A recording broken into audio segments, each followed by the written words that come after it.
Seja muito bem-vindo, meu irmão, seja muito bem-vinda, minha irmã. Essa é a nossa leitura diária, texto indicado por nossa amada EBD, a Escola Bíblica Dominical, o berço dos grandes pregadores, a escola dos melhores cooperadores. Esta semana, em especial, nós estamos falando aqui sobre confessando e abandonando o pecado.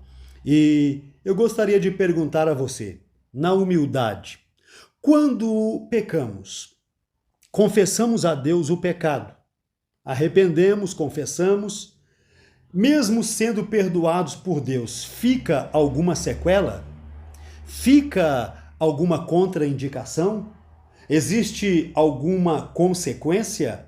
Existe algum mal que vai acontecer mesmo quando somos perdoados por Deus? Bem, estas importantes e apaixonantes perguntas serão respondidas na nossa leitura diária de hoje, tá?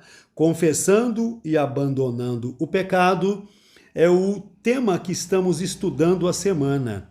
E em especial, a leitura de hoje traz o livro do profeta Samuel, segundo Samuel, capítulo 12, versículo 1 ao 4, e depois o versículo 7 ao 9 versículo. Porém, nós vamos aqui adotar a tradução da linguagem de hoje e ler do versículo 1 ao versículo 15. O objetivo da leitura, conforme indicado pela lição, é falar sobre o pecado do rei Davi, o ungido do Senhor. Sim, não é impactante? O pecado do rei Davi, o ungido do Senhor. Vamos então à nossa leitura bíblica diária. Versículo 1. O Deus Eterno mandou que o profeta Natã fosse falar com Davi. Natã foi e disse: havia dois homens que viviam numa mesma cidade. Um era rico e o outro era pobre. O rico possuía muito gado e ovelhas, 3, enquanto que o pobre tinha somente uma ovelha, que havia comprado. Ele cuidou dela e ela cresceu na sua casa, juntamente com os filhos dele. Ele a alimentava com a sua própria comida. Deixava que ela bebesse no seu próprio copo. E ela dormia no seu colo. A ovelha era como uma filha para ele. Versículo 4. Certo dia, um visitante chegou à casa do homem rico. Este não quis matar um de seus próprios animais para preparar refeição para o visitante. E, em vez disso, pegou a ovelha do homem pobre, matou-a e preparou com ela uma refeição para o seu hóspede. 5. Então Davi ficou furioso com aquele homem e disse: vou repetir, hein? Eu preciso repetir o versículo 5. Então Davi ficou furioso com aquele homem e disse: eu juro pelo Eterno, o Deus vivo, que o homem que fez isso deve ser morto. Ele deverá pagar 4 vezes o que tirou, por ter feito uma coisa tão cruel. Isso é Davi falando, hein? Versículo 7. Então Natã disse a Davi: esse homem é você. E é isto que o Eterno diz, o Deus de Israel diz: eu formei você, rei de Israel, e o salvei de Saul. 8. Eu lhe dei o reino e mulheres, tornei você um rei em Israel e Judá. E se isso não bastasse, eu lhe teria dado 2 vezes mais. Versículo 9. Por que é que você desobedeceu aos meus mandamentos e fez essa coisa tão horrível? Isso é Deus perguntando, através da boca de Natã. Você fez que Urias fosse morto na batalha. Deixou que os amonitas o matassem. E então ficou com a mulher dele. Versículo 10. Portanto, porque você me desobedeceu e tomou a mulher de Urias, sempre alguns dos seus descendentes morrerão de morte violenta. 11. E também afirmo que farei uma pessoa da sua própria família causar a sua desgraça.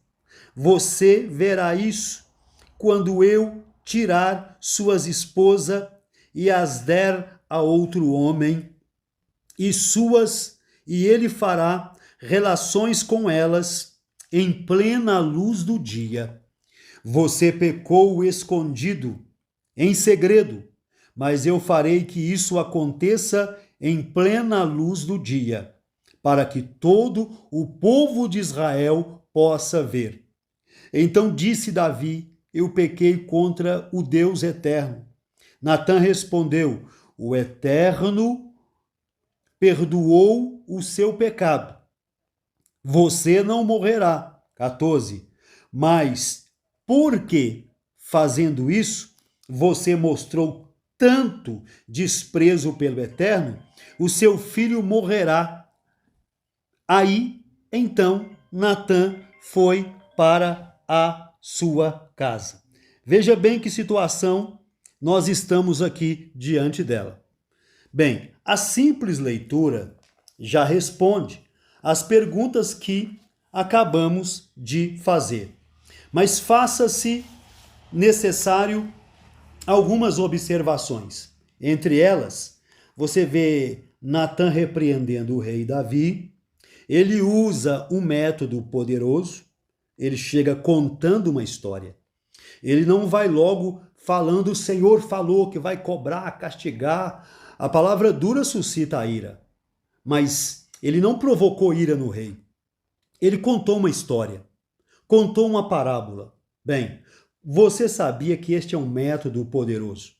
Quando você conta uma história para alguém, você derruba todas as barreiras de alinhamento que a pessoa tem na sua mente.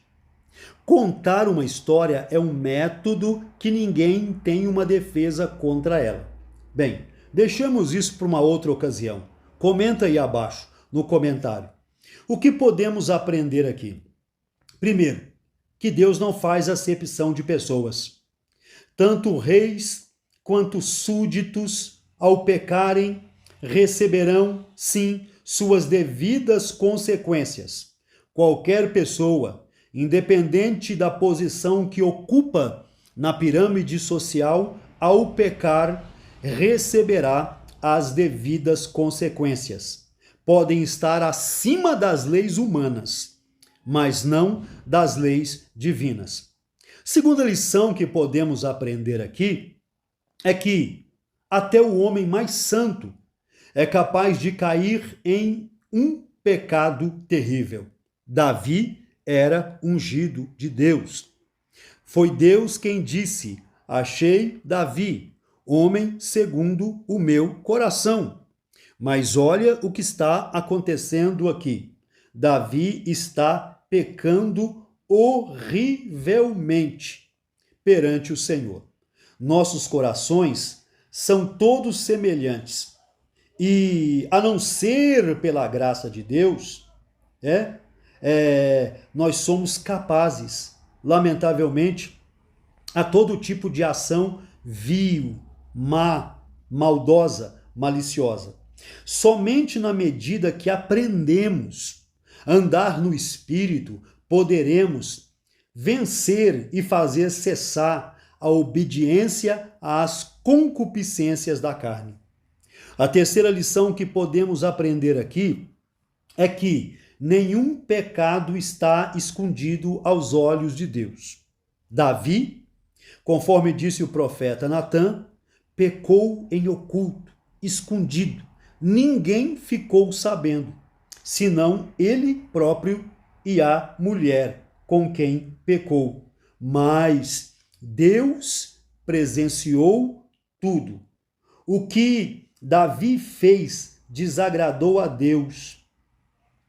Seus olhos santos, que tudo veem, contemplaram todo o pecado arquitetado pelo amado e ungido rei Davi. A lição de número 4 é que os homens, às vezes, condenam aos outros e culpam os outros pelos mesmos pecados que eles mesmos cometem. Tá? Os homens condenam os outros o que eles se desculpam em si. Eu posso estar cometendo algo errado, sabendo que é errado, mas ao ver o outro cometendo, eu vou logo comentando. É isso que queremos dizer. Davi sentenciou de morte, sentiu repúdio, sentiu ódio. Versículo 5, leia depois, quando Natã lhe contou a história. Veja aí o poder de contar uma história. Ele pensou, falou que o outro estava cometendo um crime e que estava passivo de julgamento e condenação. Foi Davi quem disse: o homem morrerá. Então, Natã, concluindo, o abordou dizendo: tu és este homem, rei Davi. Imagina o choque que Davi não tomou. O quinto aprendizado que extraímos dessa nossa leitura de hoje, que estendemos do versículo 1 ao 15, é que o pecado, embora perdoado, é disciplinado. Ou seja, Natã foi instruído a dizer ao rei: Jeová fez passar o seu pecado. Você não vai morrer por causa desse pecado. Mas assim diz o Senhor: não se apartará jamais a espada da sua casa. E leia depois o resto da história de Davi após esse acontecimento. Entrou tragédia na casa dele, incesto, estupro, todo tipo de pecado horrível, né? Inclusive seu próprio filho o quis matar. A vida de Davi se tornou uma perturbação por causa deste pecado terrível. Mas aí eu pergunto de novo, mas Deus não perdoou? Sim, Deus perdoou, mas mesmo Deus tendo perdoado alguém, o pecado tem uma consequência, tem consequências. A Bíblia diz assim: não erreis, Deus não se deixa escarnecer, aquilo que o homem semear, isto ele ceifará. E, por fim, nós queremos deixar aqui que Davi, ele foi vítima do poder. E fazer uma aplicação que é o seguinte: enquanto estamos na luta, menos problema. Sim, estamos enfrentando luta, dificuldade, a gente é mais derrotado pós-luta do que na luta. As pessoas que creem em Deus caem mais quando estão fora da luta do que quando estão na luta. Davi já tinha vencido tudo, já tinha vencido Golias, já tinha vencido Saul, já tinha vencido exércitos e agora Davi estava desfrutando da sua vitória. E foi justamente na vitória, no paraíso da vitória, tal qual Adão, que Davi pecou. Bem, não vou estender mais, mas eu disse que Davi foi vítima do poder, por quê? Deuteronômio 17:17, a Bíblia diz que o rei não deveria multiplicar para si mulheres. Ele não deveria se envolver com muitas mulheres. E Davi era um homem de muitas mulheres. E o motivo é para que o seu coração não desvie. E nem multiplique muito seu ouro e sua prata, para que não seja envaidecido, caia na soberba. Nós gostaríamos de estender muito mais, com certeza, mas para o vídeo não ficar muito longo, nós vamos colocar um ponto e vírgula aqui. E segue-se no comentário, comente sem moderação, coloque aí suas dúvidas nos comentários, aproveite também, se você que chegou aqui agora, inscreva-se no canal, acione o sininho da notificação e compartilhe no Messenger, no Facebook, no WhatsApp, no Instagram, no Telegram, em todas as suas redes sociais, tá bom? E nós estamos deixando o nosso QR Code aí. Caso você queira contribuir para que o nosso trabalho continue crescendo e alcançando cada vez mais pessoas, então deixamos o QR Code à disposição e agradecemos a sua audiência. Agradecemos o seu comentário. Agradecemos a sua participação. Deus abençoe a todos inoxidavelmente em nome de Jesus. Jesus.